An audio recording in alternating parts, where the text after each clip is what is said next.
के तपाईले कहिले सोच्नु भएको छ भगवान छ भनेर विश्वास गर्नु र भगवान छ भनेर जान्नु बिचको फरक के छ? And did you believe in God? Oh yes. Do you now believe in God? Now,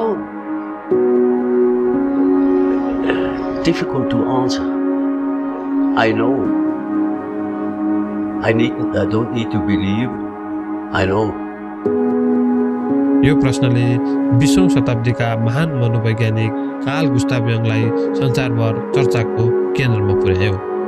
Karl Gustav young स्विजरल्यान्डका एक असाधारण मनोवैज्ञानिक जसले मानिसको आत्मा, सपना र अचेतन मनका तहहरूमा डुबेर संसारलाई नयाँ दृष्टिले बुझ्ने आँखा दिए।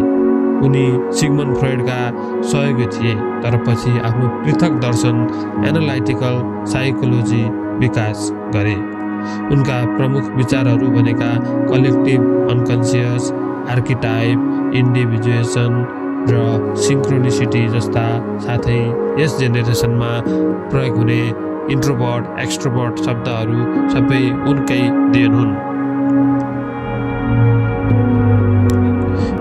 युङको सोच धर्म, दर्शन र मनोविज्ञानको सीमाभन्दा बाहिर थियो। उनले गडलाई पनि केवल आस्थाको विषय होइन, अनुभवको विषय माने।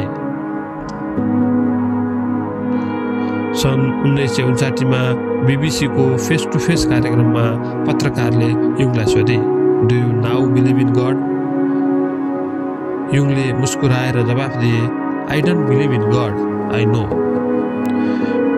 यो एक वाक्यले संसारभर हलचल ल्यायो। कतिपयले भने युङ त नास्तिक रहेछन्, अन्यले भने उनी त भगवान भेटेका व्यक्ति हुन्। तर साँचो अर्थ के थियो त्यो बुझ्नको लागि अर्को वर्ष सन् 1960 जनवरी 21 का दिन द लिसनर नामक ब्रिटिस पत्रिकामा उनले एउटा पत्र लेखे, डाक्टर युङ्स टेलिभिजन ब्रोडकास्ट। अब त्यस पत्रको मर्म बुझौँ। युङले लेखे, मैले देयर इज अ गड भनेको होइन, मैले भनेको मलाई विश्वास गर्न आवश्यक छैन, म जान्दछु। तर उनी कुन भगवानको कुरा गर्दै थिए? Jesus, Moses, Zeus, Shiva, Parvati? होइन, उनी कुनै धर्मको भगवानको होइन, मानव मस्तिष्कमा अनुभव हुने एक अज्ञात शक्तिको कुरा गर्दै थिए। जब म डराउँछु, जब रिसाउँछु, जब पीडामा हुन्छु, म अन्यासमै भन्छु, हे भगवान। त्यो क्षणमा म उसैसँग सामना गर्दछु। त्यो शक्ति जसले मेरो चेतन मनलाई पार गर्छ, मेरो नियन्त्रणभन्दा माथि उठ्छ, यही शक्ति नै उसको भाषामा भगवान हो। युङको लागि गड कुनै मन्दिर वा चर्चमा बस्ने प्राणी होइन। गड अथवा भगवान त त्यो शक्ति हो जुन हाम्रो निर्णय, भावना, भाग्य र विवेकमा बोल्छ। कहिले त्यो विवेकको स्वरूपमा आउँछ, कहिले डरको वा भाग्यको रूपमा। त्यसैले उनी भन्छन्, my fate is my personal god. मेरो भाग्य नै मेरो व्यक्तिगत भगवान हो। युङले चेतावनी पनि दिन्छन्, भगवानलाई केवल राम्रो भनेर सीमित गर्नु अहङ्कार हो, किनकि हाम्रो अनुभवमा त्यो शक्ति कहिले राम्रो हुन्छ त कहिले पीडादायी पनि। त्यसैले उनी भन्छन्, if I dare to personify my image of god, I would say it is a god beyond good and evil. अर्थात् भगवान त्यो शक्ति हो जसले सृष्टि र विनाश दुवै गर्छ।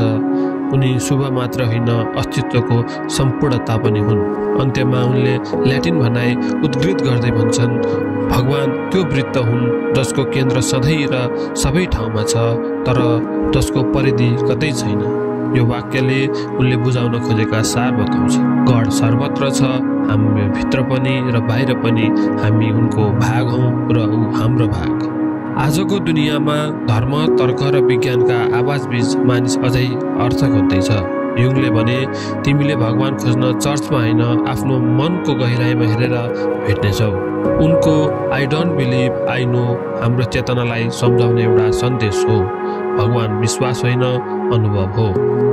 कार्ल युङको लागि गड भनेको बाहिरी सत्ता होइन, मानव आत्माको अन्धकारभित्रको त्यो प्रकाश हो जसले हामीलाई भित्र बाहिर दुवै दिशामा हेर्न सिकाउँछ।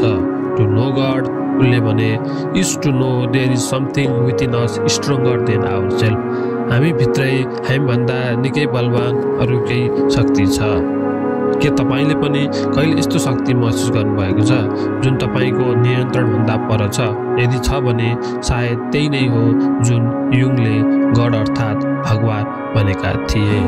आजको श्रृङ्खलामा स्विस साइकियाट्रिस्ट कार्ल गुस्ताव युङको बारेमा प्रस्तुति गरेका छौँ र आगामी दिनमा यस्तै प्रस्तुतिहरू हेर्न चाहनुहुन्छ भने हामीलाई सपोर्ट गर्नका लागि लाइक, कमेन्ट र फलो गरिदिनुहोला। हस्त, धन्यवाद, शुभ दिन।